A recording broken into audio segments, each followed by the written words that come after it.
শুধু দুনিয়াতে আমাদের ধোঁকা দিচ্ছেন, ধোঁকা ধোঁকা। দুনিয়ার ধোঁকায় পড়িয়া, দুনিয়ার মোহাব্বতে পড়িয়া আজ আমরা নামাজ ঠিকভাবে পড়তে পারি না, আমরা কোরআনও পড়তে পারি না, ওয়াজ মাহফিলে বসার সময় পাই না। এখন ওয়াজ মাহফিলে বসবো না, আরো তো প্রধান অতিথি আছে, তার বয়ানে বসবো, এরকম মনের ভিতরে ধোঁকা। সন্ধ্যার পর থেকে এই জায়গায় বয়ান। আল্লাহ রাব্বুল আলামিন এই পৃথিবীতে আমাদেরকে পাঠিয়েছেন। কেন আল্লাহ পাঠিয়েছেন? অযথা আল্লাহ পাঠান নাই। আল্লাহ এই পৃথিবীর জমিন থেকে কিছু নিয়ে যাওয়ার জন্যই প্রেরণ করেছেন। কথা বলেন ঠিক কিনা?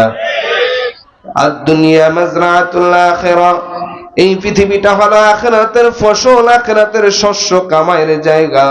এই পৃথিবীতে আল্লাহ আমাদের সবাইকে প্রেরণ করেছেন একটা পরীক্ষা করবেন। الذي خلق الموت والحياة ليبلوكم أيكم أحسن عملا وهو العزيز الغفور عالمে اول برائے امتحان عالمে ثانی جزائے আওয়া। আল্লাহ পাক রব্বুল আলামিন আমাদেরকে হায়াত এবং মৃত্যু দিয়ে দুনিয়াতে পাঠাইছেন। তবে হায়াতের কথা আল্লাহ আগে বলেন নাই। আল্লাহ বলেন, আমি আল্লাহ তোমাদেরকে মৃত্যু এবং হায়াত দিয়ে জমিনে প্রেরণ করেছি। তাহলে এই জমিনে আল্লাহ আমাদেরকে মৃত্যু এবং হায়াত দিয়ে জমিনে আল্লাহ প্রেরণ করেছেন। বলেন, মৃত্যু আগে না হায়াত আগে? হ্যাঁ, মৃত্যুর কথাটা বান্দা স্মরণ রাখো। এ ভাই, ওই যে বাদশা তার উজিরকে ফল নেওয়ার জন্য বলেছিলেন, কিন্তু ফল নিতে পারেন নাই, শুধু ধোঁকা। মনের ভিতরে চিন্তা, আমি এই জায়গার থেকে নিব না আর এক জায়গার থেকে নিব, ভালো ফল নিব। আমাদেরও মনের ভিতরে চিন্তা, না এখন বয়ান শুনবো না, আরো পরে বয়ান শুনবো, এখনো নামাজ ধরবো না, আরো বয়স হয়ে এলো তারপরে নামাজ পড়বো। কেবলমাত্র 20 বছর 30 বছর বয়স হয়েছে, এখনো 50 হয় নাই। এরপরে আমরা 50 পার হইলে মসজিদে ঢুকবো, আর বের হব না। ওয়ামাল হায়াতুদ দুনিয়া ইল্লা মাতাউল গুরুর, ইন্নামাল হায়াতুদ দুনিয়া লাইবু ওয়া লাহু ওয়া ইন্নাদ দারাল আখিরাতা লাহিয়াল হায়াওয়ান লাউ কানু ইয়ালামুন।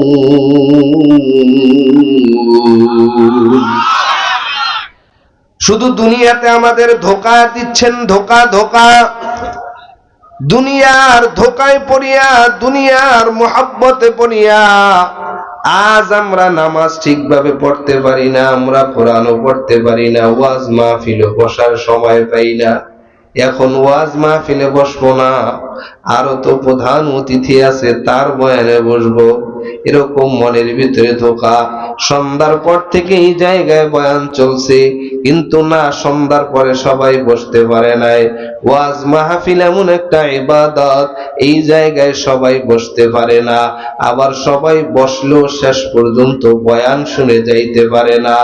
আবার শেষ পর্যন্ত বয়ান শুনলেও মাগার আখেরি মোনাজাত দিয়ে সবাই যেতে পারে না। কথা বলেন ঠিক কি না ভাই আমার? তাহলে এই দুনিয়ার ধোঁকায় পরে পরে আমাদেরকে বহু দূর নিয়ে যাচ্ছে। কথা বলেন ঠিক কি না? দুনিয়ার ধোঁকায় পরে খালি হাতে যদি আল্লাহর দরবারে চলে যাই, আল্লাহ পাক রব্বুল আলামিন আমাদের সাথে কেমন আচরণ করবে? দুনিয়ার মানুষের একটা হুকুম যদি দুনিয়ার মানুষ মানতে না পারে, দুনিয়ার মানুষ ওই মানুষটার সাথে কেমন আচরণ করবে? আল্লাহ বলেন, দুনিয়ার মানুষ, আমি আল্লাহ তোমাদেরকে দুনিয়াতে পাঠাইলাম পরীক্ষা করবার জন্য। গোটা দুনিয়াটাই হলো পরীক্ষার হল। এই জমিনের ভিতরে বান্দা পরীক্ষা দেয়, পরীক্ষার হলের ভিতরে কাউকে বাধা দেওয়া হয় না। ভুল লেখো আর সঠিক লেখো, কাউকে বাধা দেওয়া হয় না। যে ভুল লেখে তার হাত ধরে বসে না, যে না তুমি ভুল লেখে দেখতে পারবে না। ও দুনিয়ার মানুষ, এই জায়গায় তুমি নামাজ পড়ো না, তোমাকে কেউ ধইরা বাইন্দা নামাজ পড়াবে না। মায়ার নবী আমার মসজিদে নববীতে মন খারাপ করে বসে আছেন। নবী মন খারাপ, আল্লাহ বলেন পয়গম্বর তোমার মন কেন খারাপ?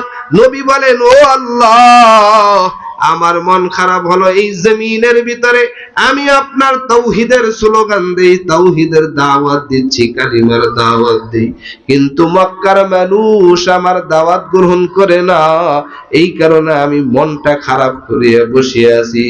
আল্লাহ পাক রব্বুল আলামিন বলেন পয়গম্বর ফাযাক্কির ইন্নামা আনতা মুযাক্কির, আপনার কাজ হইল বয়ান করে যাওয়া, আপনার কাজ হইল তাওহীদের দিকে মানুষকে আহ্বান করা, আপনার কাজ হইল মানুষকে জাহান্নাম থেকে ফিরে জান্নাতের পথটা দেখায়া দেওয়া। ইন্নাকা লা তাহদি মান আহবাবতা ওয়ালাকিন্নাল্লাহা ইয়াহদি মান ইয়াশা। ও পয়গম্বর, আমি আল্লাহ আপনার কাছে হেদায়েত দেই নাই, কারণ আমি আল্লাহ যদি আপনার কাছে হেদায়েত দিতাম তাইলে না আপনি মানুষকে হেদায়েত দিতে পারতেন। আওয়াজ করে বলেন হেদায়েতের মালিক একমাত্র কে? আরো জোরে আওয়াজ করে বলুন কে?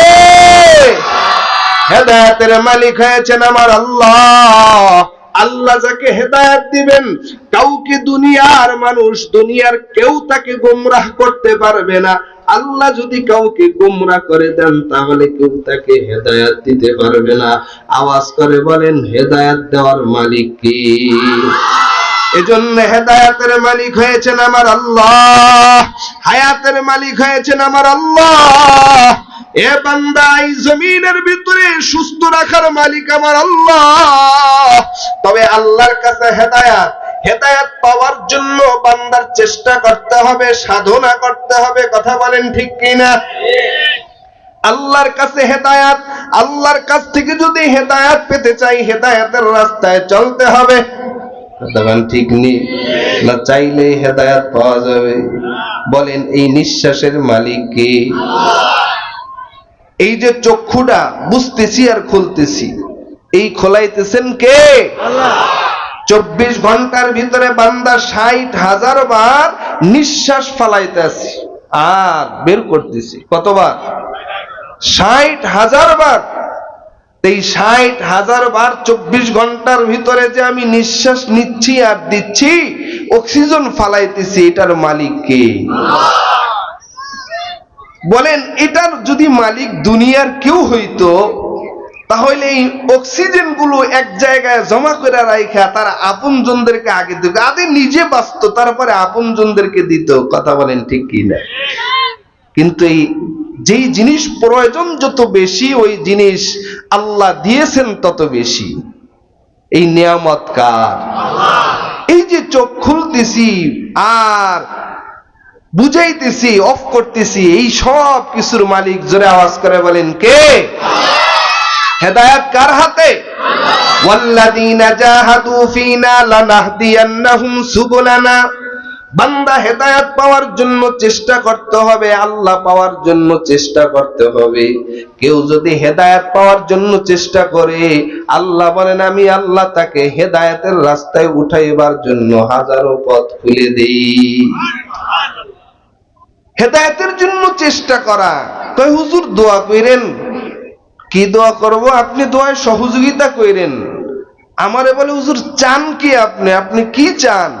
আপনি যা চান তাই দিব। এই মনে করছে আমি কিছু টিয়া পয়সা চাইতাম, মাদ্রাসা আছে, টিয়া পয়সার দরকার আছে। কয় না, আমি তো আপনার টিয়া পয়সা চাই না, আমি চাই আমি যে আপনার জন্য দোয়া করব, দোয়ার সহযোগিতা হইল আপনি 5 ওয়াক্ত নামাজ পড়েন।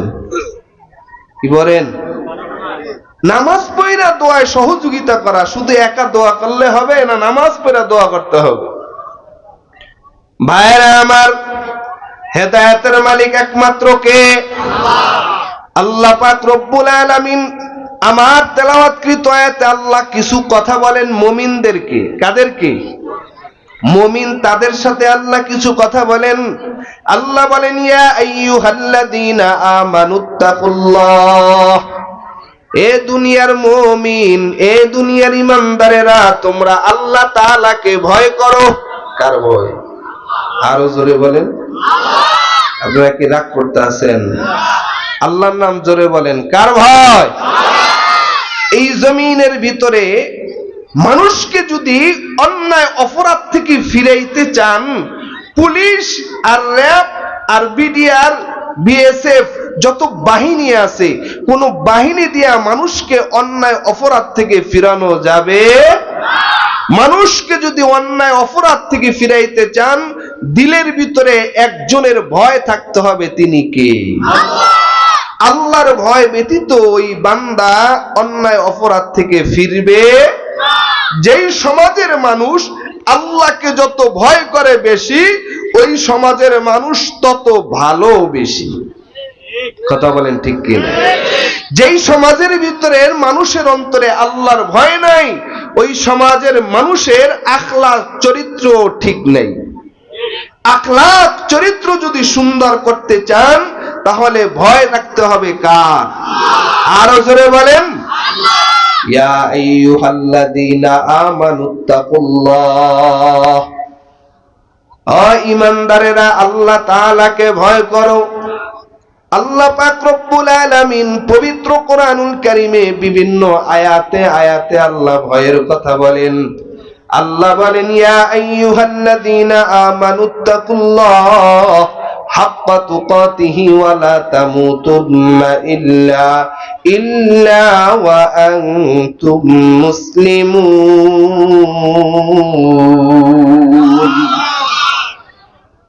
মদিনাওয়ালা নবী আমার আম্মা জান আয়েশা সিদ্দিকা রাদিয়াল্লাহু তাআলা আনহার কোলের ভিতরে মাথা দিয়ে শুয়ে আছেন।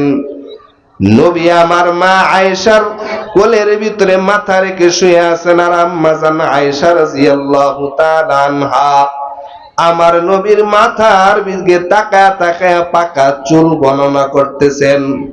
নবীর দাড়ি মোবারক হাতে নারে আর দাড়ি মোবারক থেকে পাকা পাকা দাড়িগুলো গণনা করতেছেন। মায়ার নবী তাকায়া বলেন, আয়েশা তুমি কি গণনা করতেছো আর কি দেখতেছো? আম্মা জান আয়েশা বলেন, পয়গম্বর আমি তাকায়া দেখতেছি আপনার পাকা চুল আর পাকা দাড়ি মোবারক গুলো। আমি শুধু দেখি না, গণনাও করতেছি। কিতাবের ভিতরে লেখেন, আম্মা জান আয়েশাকে নবী প্রশ্ন করে বলেন, আয়েশা তুমি আমার পাকা চুল আর পাকা দাড়ি কয়টা গণনা করলা?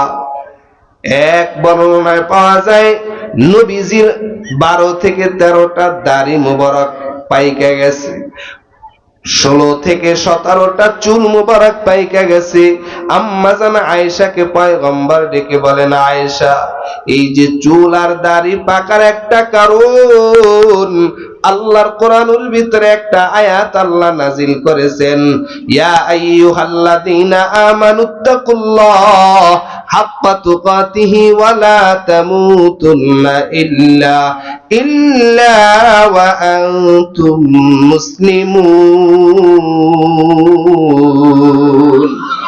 हर के दारत खौफे अक़दर दिल मदाम जन्नतुल मअवाद हद उरा मक़म जुज़बा हक़ चीज़ जे मखाज हिंसुजा फजले उआ मस्ते दर जुमला जहा। একমাত্র আল্লাহর কোরআনের এই আয়াতে কারিমা আমার চুল আর দাড়ি মোবারক পাকা দিয়েছেন। ও নবীর উম্মতের দল, নবীজির চুল আর দাড়ি যদি আয়াতে কারিমার তরজমায় আয়াতের ব্যাখ্যায় যদি পাইকা যায়, তাহলে নবীর উম্মতের কি উপায় হওয়া দরকার? আল্লাহ পাক রব্বুল আলামিন বিভিন্ন আয়াতে আয়াতে আল্লাহ ভয়ের কথা বলেছেন। যারা আল্লাহকে ভয় করে আল্লাহ তাদেরকে বলেন মুত্তাকি। আল্লাহ পাক রব্বুল আলামিন যাদেরকে মুত্তাকি বলেন তাদেরকে ঘোষণা দিয়েছেন তারা পাবে জান্নাত। এই ভয়ের নাম হলো তাকওয়া। আর যার অন্তরের ভিতরে থাকে তাকওয়া, তাকে কোরআনের ভাষায় বলা হয় মুত্তাকিন। আর এই মুত্তাকিনের ব্যাপারে আল্লাহ বলেন মুত্তাকিনরা পাবে জান্নাত। মুত্তাকিন ব্যতীত কেউ আল্লাহর জান্নাত পাবে না। আল্লাহ বলেন ইয়া আইয়ুহাল্লাযীনা আমানুত্তাকুল্লাহা ওয়া কুলু কাওলান সাদীদা। এ দুনিয়ার ঈমানদার আল্লাহর গোলাম, আল্লাহ তাআলাকে ভয় করো আর জমিনের ভিতরে সদা সর্বদা সিধা কথা বলো, সত্য কথা বলো, সহজ কথা বলো, সত্য কথা বলো। কিন্তু জমিনের ভিতরে সত্য কথা বললে বড় অসুবিধা। কথা বলেন ঠিক কিনা?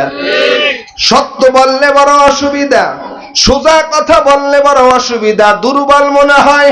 কথা বলেন ঠিক কিনা? এ মুসলমান জাতি, এই মুসলমান দুর্বল না, এই মুসলমান হলো বীরের জাতি।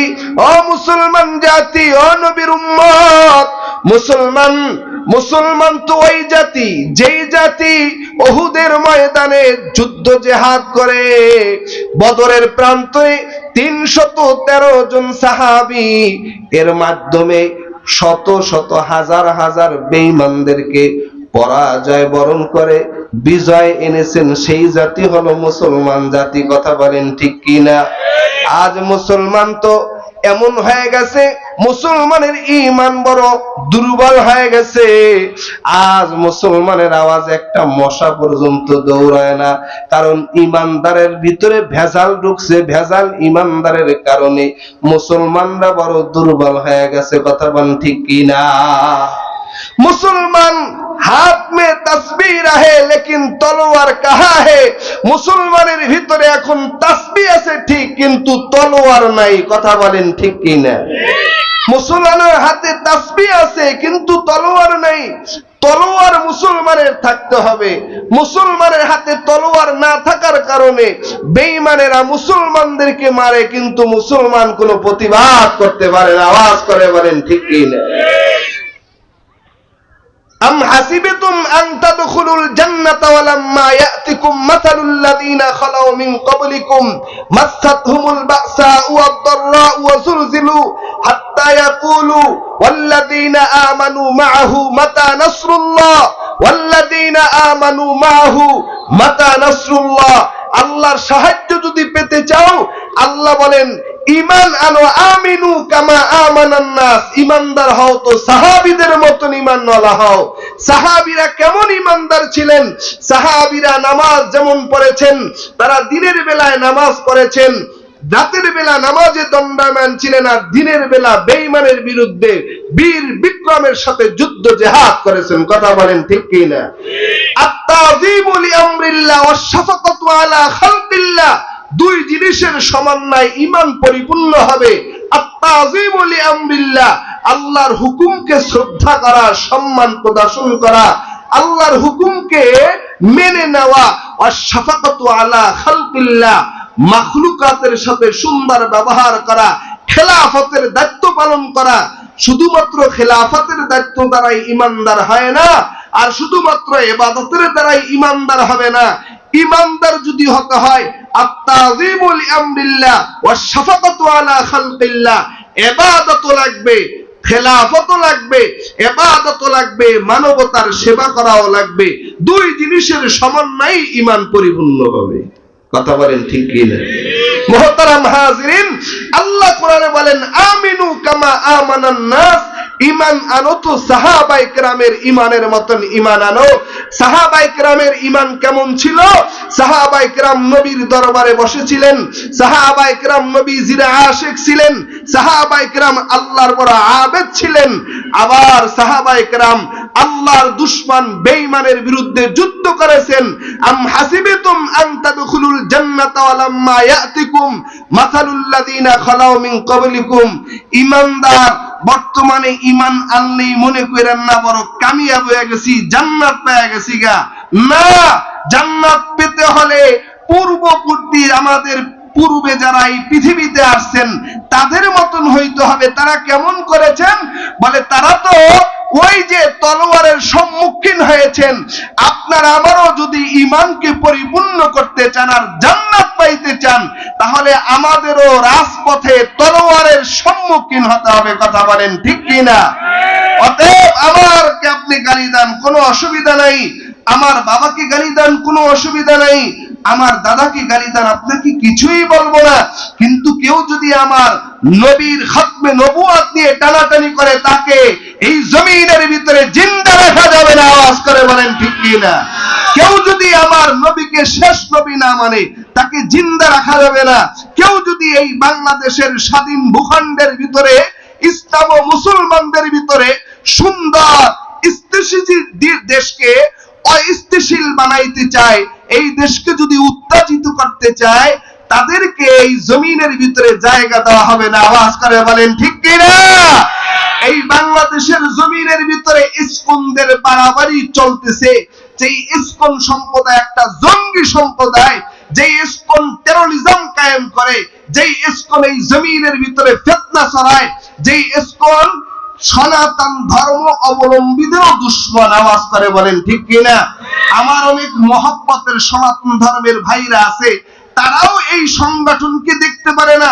আপনি সনাতন ধর্মের ভাইরা যারা এলাকায় আছে তাদের সাথে এক প্লেটে খেতে পারবেন, কিন্তু এই দুশ্মন টেরোরিজম যারা কায়েম করে, এই জমিনের ভিতরে যারা ফিতনা ছড়ায়, ইসকন সম্প্রদায়ের সাথে এক প্লেটে আপনি খাইতে পারবেন না। এরা রাসূলের দুশমন, দেশের দুশমন, আল্লাহর দুশমন। আওয়াজ করে বলেন ঠিক কি না? অতএব এই দুশমন ইসকনদের বিরুদ্ধে যদি ডাক আসে, চরমনায়ের আমিরুল মুজাহিদিন সহ, মামুনুল হক সহ এই জমিনের আহলে হক উলামায়ে কেরাম, ইসলামী সংগঠনালা যদি এই জমিনের ভিতরে ডাক দেয় যে এই জমিন থেকে ইসকনকে, ভারতের দালালদেরকে বিদায় করতে হবে, ওই ভারতের দালাল বিদায় করার জন্য যদি রক্ত দিতে হয় রক্ত দিব, জীবন দিতে হয় জীবন দিব, মাল দিতে হয় মাল দিব, সবকিছু দেওয়া হলো এই ভারতের দালালদেরকে। বাংলাদেশ থেকে ভারতের দালাল মুক্ত করতে হবে। আওয়াজ করে বলেন ঠিক কি না? तू मर्द मुसलमान हो, तू मर्द मुसलमान, एक हाथ में तलवार एक हाथ में कुरान, तौहीद तो सीना में अमानत है हमारा, आसान ही मिटाना नमो निशा हमारा, बातिल से दबने वाले आसमान नहीं हम, सुबार कर चुका है तू इम्तिहान हमारा, सुबार कर चुका है तू इम्तिहान हमारा। বন্ধু তোমার হাত কেটে গেলে জল আসে কেন চোখে, বন্ধু তোমার ভাই মারে গেলে তুমি কাঁদো কোন দুঃখে, বন্ধু তোমার হাত পড়ে গেল তুমি কাঁদো কোন দুঃখে, বলবে আমায় পাগল তুমি বোঝো না সহজ কথা, যে কোনো অঙ্গে আঘাত লাগিলেই সারা দেহ করে ব্যথা, শিরায় শিরায় রক্ত ধারায় মিশে যায় যন্ত্রণা, প্রকৃতির সেই শাসক বিধান তুমি কেন মানলে না, ওগো বন্ধু আমার তাহলে এবার আসল কথাটা শুনো, সারা দুনিয়ার মুসলমানের ভেদাভেদ নাই কোনো। আস্তে করে এখন জোরে বলেন ঠিক কিনা? উত্তর হাতে দক্ষিণ মেরু সকল মুসলমান, সাদা কালো আর ধনী গরিব এক দেহ এক প্রাণ। ঠিক, উত্তর হাতে দক্ষিণ মেরু সকল মুসলমান, সাদা কালো আর ধনী গরিব এক দেহ এক প্রাণ, ডেনিশ ফরাসি কিংবা ব্রিটিশ আমেরিকান, ইরানি তুরানি তুর্কি বায়ানি মিল্কে বা আফগান, মুসলমান তুমি তো মুসলমান, তুমি সাদা হও কিবা কালো হও দেখো রক্ত তোমার লাল, সুখী হও কিবা দুঃখী হও রেখো ইমান নির্ভেজাল, কাছে রও কিবা দূরে রও তবু কাবাই তোমার ঘর, স্লোগানে তোমার কেঁপে উঠে আজ পৃথিবীটা থর থর, মুসলমান তুমি তো মুসলমান। কথা বলেন ঠিক কিনা? মুসলমান তো এই জাতি, যেই জাতি শাহজালাল ইয়ামানি রহমাতুল্লাহ আলাইহি ভারতের জমিনে আসছে, তো রাতের আধারে নাসিরউদ্দিন আউলিয়া নাসিরউদ্দিন ওলি রহমাতুল্লাহ আলাইহি আল্লাহু আকবারের আওয়াজে গৌর গোবিন্দের রাস প্রসাদ ধ্বংস হয়ে গেছে। কথা বলেন ঠিক কিনা? মুহতারাম হাজিরিন, আল্লাহ বলেন ইয়া আইয়ুহাল্লাযীনা আমানুত্তাকুল্লাহ, আল্লাহকে ভয় করো। পৃথিবীর মানুষ অন্যায় অপরাধ থেকে যদি বাঁচতে চাও ভয় করতে হবে কাকে? আর সোজা কথা বলো, সত্য কথা বলো। এই কারণে এই সোজা কথা আর সত্য কথা বলার জন্যই রাসূল আকরাম নবিয়ুল আরব ওয়াল আজম জনাবে মুহাম্মদুর রাসূলুল্লাহ সাল্লাল্লাহু আলাইহি ওয়াসাল্লাম ১৫০০ বছর পূর্বে হাদিস বর্ণনা করেছেন। আল্লাহর রাসূল বলেন, ক্বালান নবী সাল্লাল্লাহু আলাইহি ওয়া আলা আলিহি ওয়াসাল্লাম, আরবাউন ইযা কুননা ফীকা ফালা আলাইকা মা ফাতাকাদ দুনিয়া। ও দুনিয়ার উম্মত, এই জমিনের ভিতরে তুমি যদি সব কিছু হারায়া ফেলাও, ভাই হারাও, বন্ধু হারাও, মা হারাও, বাবা হারাও, সব হারাইবা, কিন্তু চারটা জিনিস তুমি হারাইবা না। চার জিনিসকে যদি বন্ধু বানাইতে পারো, মদিনাওয়ালা নবী বলেন দুনিয়ার সব হারাইবা, কিন্তু চার জিনিস যারা বন্ধু বানায়া রাখবা, মায়ার নবী বলেন তুমি দুনিয়া হারাইতে পারো কিন্তু মালিকের তৈরি জান্নাত হারাইবা না। আরবাউন ইযা কুননা ফীকা ফালা আলাইকা মা ফাতাকাদ দুনিয়া। এক নম্বর নবী বলেন হিফজু আমানাতিন, তোমরা আমানতদার উম্মত হয়ে যাও, আমানতদার গোলাম হয়ে যাও, আমানতদার বান্দা হয়ে যাও। আমানাত এমন এক দামি সম্পদ। মদিনাওয়ালা নবী বলেন, ক্বালান নবী সাল্লাল্লাহু আলাইহি ওয়াসাল্লাম, লা ঈমানা লিমাল্লাহ আমানাতা লাহু ওয়া লা দীনা লিমাল্লাহ আহদালা। মায়ার নবী বলেন যার ভিতরে আমানতদারি নাই তার ভিতরে ঈমান নাই, যে ওয়াদা করে ওয়াদা ঠিক রাখে না তার ভিতরে দ্বীন নাই। কার কথা? নবীর কথা। নবী বলেন যার ভিতরে আমানতদারি নেই তার ভিতরে ঈমান নাই। এক নাম্বার উম্মত, আমানতের হেফাজত করো, আমানতের হেফাজত করো, হিফজু আমানাতিন। দুই নাম্বার ওয়াসিদিকু হাদিসিন, তোমরা সত্য কথা বলো, সোজা কথা বলো। সত্য কথা বলার মানুষের বড় অভাব। আজ মানুষ সত্য কথা বলতেই চায় না, কথা বলেন ঠিক কিনা? সত্য কথা বলো হে যুবক। আজ মা বাবা সন্তানের সাথে সত্য বলে না, সন্তান মা বাবার সাথে সত্য বলে না। জমিনের ভিতরে সত্যের বড় অভাব।